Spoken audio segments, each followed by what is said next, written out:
Assalamualaikum warahmatullahi wabarakatuh. Halo, aku di sini mau menceritakan tentang peradaban Islam pada masa Khulafaur Rasyidin. Perkenalkan, nama aku Rustu Septi Haryanti. Nah, di sini pertama-tama kita akan membahas mengenai pengertian dahulu. Dalam bahasa Indonesia, pengertian khilafah itu disebut dengan kepemimpinan. Sedangkan khilafah Islamiyah itu berarti kepemimpinan Islam atau sistem kepemimpinan Islam. Kata khilafah maupun khalifah itu diambil dari bahasa Arab, yaitu khilf, sinonim kata ba'dil yang berarti pengganti. Nah, istilah tersebut dapat dirujukkan kepada al-khalifah ba'da al-nabi, yaitu pengganti sesudah Muhammad SAW. Walaupun dalam kenyataan politiknya, Nabi tidak menunjuk langsung siapapun untuk menggantikannya. Sedangkan secara terminologis, khalifah adalah jabatan keagamaan yang dipegang oleh imam a'zam atau penguasa tertinggi atau yang disebut dengan kepala negara dalam mengurus beberapa urusan dan menjalankan syariat Allah.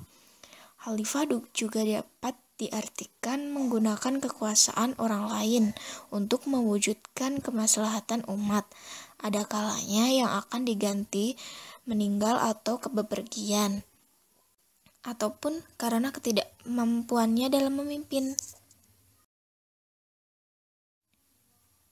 Di dalam masa kepemimpinan Khulafaur Rasyidin terdapat 4 tokoh, yaitu Khilafah Abu Bakar As-Siddiq, yang kedua Khalifah Umar ibnu Al-Khattab, yang ketiga Khalifah Utsman bin Affan, yang keempat Khalifah Ali bin Abi Thalib. Nah, nanti aku akan menceritakan sedikit mengenai kontribusi masa Khulafaur Rasyidin dalam peradaban Muslim. Baik, yang pertama kita akan membahas satu tokoh terlebih dahulu, yaitu Khalifah Abu Bakar As-Siddiq. Dahulu namanya ialah Abdullah ibnu Abi Quhaifah At-Tamimi. Di zaman pra-Islam, ia bernama Abdullah ibnu Ka'bah. Ia termasuk salah seorang sahabat yang utama. Julukannya Abu Bakar atau berarti bapak pemagi itu karena dari pagi-pagi betul memeluk agama Islam, dan gelar As-Siddiqnya itu karena ia selalu membenarkan Nabi dalam berbagai peristiwa, terutama Isra Mi'raj. Jadi Nabi Muhammad seringkali menunjukkannya untuk mendampingi di saat penting atau jika berhalangan, dan Rasul tersebut mempercayainya sebagai pengganti untuk menangani tugas-tugas dan keagamaan. Nah, Abu Bakar menjadi khalifah hanya 2 tahun. Pada tahun 634 Masehi, ia meninggal dunia. Selain menyelesaikan masalah-masalah yang terjadi di dalam umat Islam, Abu Bakar juga mengembangkan wilayah keluar Arab. Dalam kepemimpinannya, Abu Bakar melaksanakan kekuasaannya sebagaimana pada masa Rasulullah yang bersifat sentral, kekuasaan legislatif, eksekutif, dan yudikatif terpusat di tangan khalifah. Meskipun demikian, khalifah juga melaksanakan hukum loh. Nah, meskipun demikian, seperti juga Nabi Muhammad, Abu Bakar selalu mengajak sahabat-sahabat besarnya untuk bermusyawarah. Selanjutnya yaitu tokoh Khalifah Umar ibnu Al-Khattab. Beliau dilahirkan 12 tahun setelah kelahiran Rasulullah SAW. Ia memiliki ayah yang bernama Khattab dan ibunya yang bernama Hatmah. Perawakannya yang tinggi besar dan tegap dengan otot-otot yang menonjol dari kaki dan tangannya, jenggot yang lebat dan berwajah tampan, serta memiliki kulit yang coklat kemerah-merahan. Beliau dibesarkan di dalam lingkungan Bani Adi, salah satu kaum dari suku Quraisy. Beliau merupakan khalifah kedua di dalam Islam setelah Abu Bakar As-Siddiq. Khalifah kedua itu beliau dinobatkan sebagai khalifah pertama yang sekaligus memangku jabatan Panglima tertinggi pasukan Islam dengan gelar khusus Amir al-Mukminin atau Panglima orang-orang yang beriman. Pada masa Umar bin Khattab, kondisi politik dalam keadaan stabil. Usaha perluasan wilayah Islam pun memperoleh hasil yang sangat gemilang. Wilayah Islam pada masa Umar bin Khattab menjadi semenanjung Arabia, Palestina, Syria, Irak, Persia, dan Mesir. Pada hari Rabu bulan Zulhijjah tahun 23 Hijriah, Umar bin Khattab wafat dikarenakan beliau ditikam ketika sedang melakukan sholat subuh oleh seorang majusi yang bernama Abu Lu'lu'ah, budak dari Al-Mughirah bin Syu'bah. Diduga ia mendapat perintah dari kalangan majusi. Dan Umar bin Khattab pun dimakamkan di samping Nabi Shallallahu Alaihi Wasallam dan Abu Bakar As-Siddiq. Beliau wafat dalam usia 63 tahun. Umar dikenal seseorang yang pandai dalam menciptakan peraturan, karena tidak hanya memperbaiki, bahkan mengkaji ulang terhadap kebijakan yang telah ada. Khalifah Umar juga telah menerapkan prinsip demokratis dalam kekuasaan, yaitu dengan menjamin hak yang sama bagi setiap warga negara. Khalifah Umar juga terkenal dengan seorang yang sesederhana, bahkan ia membiarkan tanah dari negeri jajahan untuk dikelola oleh pemiliknya dan melarang kaum muslimin memilikinya, sedangkan para prajurit menerima tunjangan dari Baitul Mal, yaitu dihasilkan dari pajak. Oke, sekarang kita akan beralih bercerita mengenai tokoh Khalifah Utsman bin Affan. Nama lengkap beliau ialah Utsman ibnu Affan ibnu Abdil As ibnu Umayyah dari pihak Quraisy. Ia memeluk Islam lantaran ajakan Abu Bakar dan menjadi salah seorang sahabat dekat Nabi. Masa pemerintahannya pun adalah masa yang terpanjang dari khalifah di zaman Al-Khulafah Ar-Rasyidin, yaitu 12 tahun. Tetapi sejarah mencatat tidak seluruh masa kekuasaannya menjadi saat yang baik dan sukses bagi beliau. Para pencatat sejarah membagi masa pemerintahan Utsman bin Affan menjadi 2 periode. 6 tahun pertama yang merupakan masa pemerintahan baik dan 6 tahun terakhir adalah merupakan masa pemerintahan yang buruk. Salah satu faktor yang menyebabkan banyak rakyat kecewa terhadap kepemimpinan Utsman adalah kebijaksanaannya mengangkat keluarga dalam kedudukan tinggi.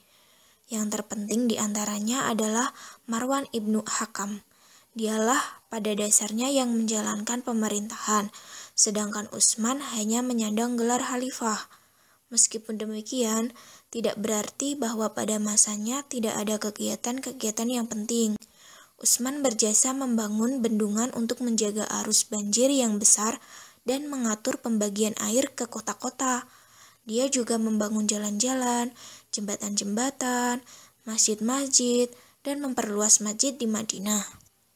Prestasi yang terpenting bagi Khalifah Utsman adalah menulis kembali Al-Quran yang telah ditulis pada zaman Abu Bakar yang pada saat itu disimpan oleh Hafsah binti Umar. Manfaat dibukukan Al-Quran pada masa Utsman ada 3, yaitu menyatukan kaum muslimin pada satu macam mushaf yang seragam ejaan tulisannya. Yang kedua, menyatukan bacaan.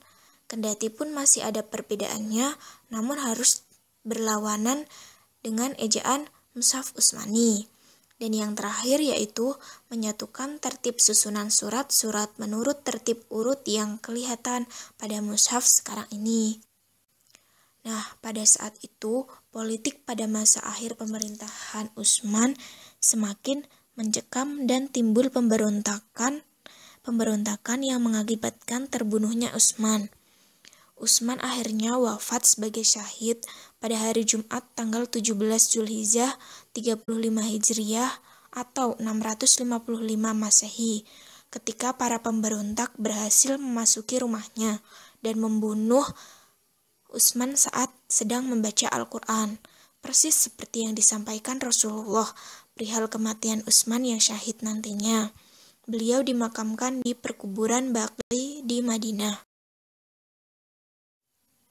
Nah, sekarang kita memasuki tokoh terakhir pada masa Khulafaur Rasyidin nih, yaitu Khalifah Ali bin Abi Thalib.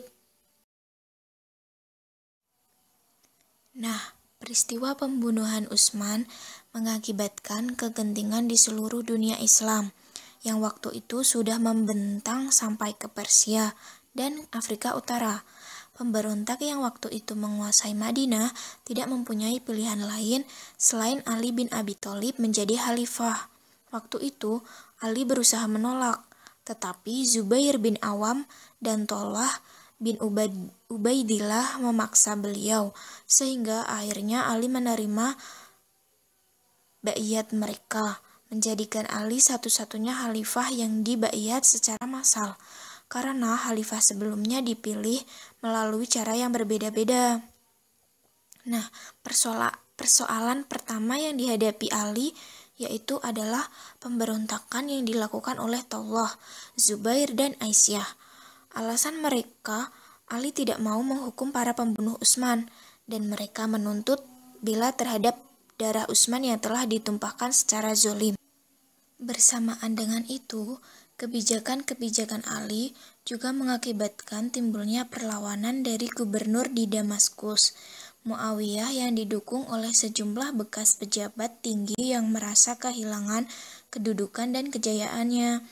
Peristiwa yang terkenal dalam masa Ali ialah terjadinya perang antara kubu Ali dan kubu Muawiyah. Perang tersebut terjadi di daerah bernama Siffin, sehingga perang ini disebut sebagai Perang Siffin. Pada saat Muawiyah dan tentaranya terdesak, Amir bin Ash sebagai penasihat Muawiyah yang dikenal cerdik dan pandai berunding meminta agar Muawiyah memerintahkan pasukannya mengangkat mushaf Al-Quran di ujung tombak sebagai isyarat berdamai dengan cara tafkhim atau yang disebut dengan arbitrase. Dengan demikian, Muawiyah terhindar dari kekalahan total.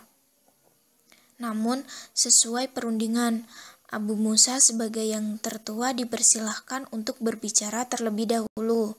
Sesuai dengan kesepakatan pun, sebelumnya antara mereka berdua, Abu Musa menyatakan pemberhentian Ali dari jabatannya sebagai khalifah dan menyerahkan urusan penggantiannya kepada kaum muslimin. Tetapi, ketika tiba giliran Amr bin Ash, ia menyatakan persetujuannya atas pemberhentian Ali dan menetapkan jabatan khalifah bagi Muawiyah. Ternyata, Amr bin Ash menyalahi kesepakatan semula yang dibuat bersama Abu Musa. Sepak terjangnya dalam peristiwa ini merugikan pihak Muawiyah. Ali menolak keputusan tafkhim tersebut dan tetap mempertahankan kedudukannya sebagai khalifah. Setelah terjadinya peristiwa itu, kelompok Ali terpecah menjadi dua bagian, dan kelompok yang keluar dari kelompok Ali dinamai sebagai kelompok Khawarij atau orang-orang yang keluar. Nah, pada saat 24 Januari 661, ketika Ali sedang dalam perjalanan menuju Masjid Kufah, ia terkena hantaman pedang yang beracun di dahinya. Pedang tersebut mengenai otaknya yang diayunkan oleh seorang pengikut kelompok Khawarij atau kelompok orang-orang yang sudah keluar tadi. Al-Rahman ibnu Muljam yang ingin membalas dendam atas kematian keluarga seorang wanita temannya yang terbunuh di Nahrawan. Selanjutnya, aku akan menceritakan sedikit mengenai kontribusi masa Khulafaur Rasyidin dalam peradaban Muslim. Pada saat itu, Islam pada masa Al-Khulafah Ar-Rasyidin mengalami kemajuan yang sangat pesat. Dari segi antropologi, para Al-Khulafah Ar-Rasyidin juga bisa memasukkan budaya bangsa luar Arab ke bangsa Arab dengan prinsip Tidak ada pertentangan dan perbedaan antara mereka. Dilihat dari segi sosiologis, bahwa pemimpin-pemimpin pada masa Al-Khulafa Ar-Rasyidin adalah pemimpin yang bukan otoritas, melainkan masyarakat yang menghimbau, bukan kekuasaan untuk memerintah. Pada saat masa Al-Khulafa Ar-Rasyidin adalah masa yang sangat pantas untuk ditiru dalam pribadinya, dikarenakan mereka adalah seseorang pemimpin yang adil, bijaksana, sederhana. Mereka juga seorang pemimpin pemerintah yang sangat ideal dan sejati, yang harus dijadikan sebuah contoh. Pada masa pemerintahan Al-Khulafa Ar-Rasyidin banyak mengalami kemajuan yang tinggi, yakni terbuktinya dengan luas kekuasaan Islam pada masa itu, dan adanya usaha pembukuan Al-Quran, yaitu masa Utsman. Jadi, masa ini adalah masa yang paling cemerlang. Selanjutnya, yaitu mengenai pengembangan agama Islam yang dilakukan pemerintah Khulafaur Rasyidin dalam waktu yang relatif singkat. Mengapa demikian? Karena telah membuahkan hasil yang gemilang. Ekspansi ke negeri-negeri yang sangat jauh dari pusat kekuasaan dalam waktu tidak lebih dari setengah abad, merupakan kemenangan menakjubkan dari suatu bangsa yang sebelumnya tidak pernah memiliki pengalaman politik yang memadai. Wow, berarti sangat cepat dan sangat membuahkan hasil ya. Nah, namun ada beberapa faktor yang menyebabkan ekspansi itu demikian cepat, antara lain sebagai berikut. Yang pertama yaitu Islam. Di samping merupakan ajaran yang mengatur hubungan manusia dengan Tuhan, juga agama yang mementingkan soal pembentukan masyarakat. Yang kedua yaitu di dalam dada para sahabat Nabi Shallallahu Alaihi Wasallam sudah tertanam keyakinan yang sangat kuat tentang kewajiban menyerukan ajaran-ajaran Islam atau yang disebut dengan berdakwah ke seluruh penjuru dunia. Yang ketiga, pertentangan aliran agama di wilayah Bizaitun mengakibatkan hilangnya kemerdekaan beragama bagi rakyat. Nah, selanjutnya yang keempat, Islam datang ke daerah-daerah yang dimasukinya dengan sikap simpatik dan toleran, tidak memaksa rakyat untuk mengubah agamanya dan untuk masuk Islam. Jadi tidak ada paksaan ya di dalam agama Islam atau ekspansi ini. Nah, yang kelima yaitu bangsa Sami di Syria dan Palestina, dan bangsa Hami di Mesir memandang bangsa Arab lebih dekat daripada bangsa Eropa, Bizantium yang memerintah mereka. Yang keenam yaitu Mesir, Syria, dan Irak adalah daerah-daerah yang kaya. Kekayaan tersebut membantu pengusaha Islam untuk membiayai ekspansi ke daerah yang lebih jauh. Nah, itulah faktor-faktor yang bisa menyebabkan ekspansi itu berlangsung begitu cepat dan membuahkan hasil.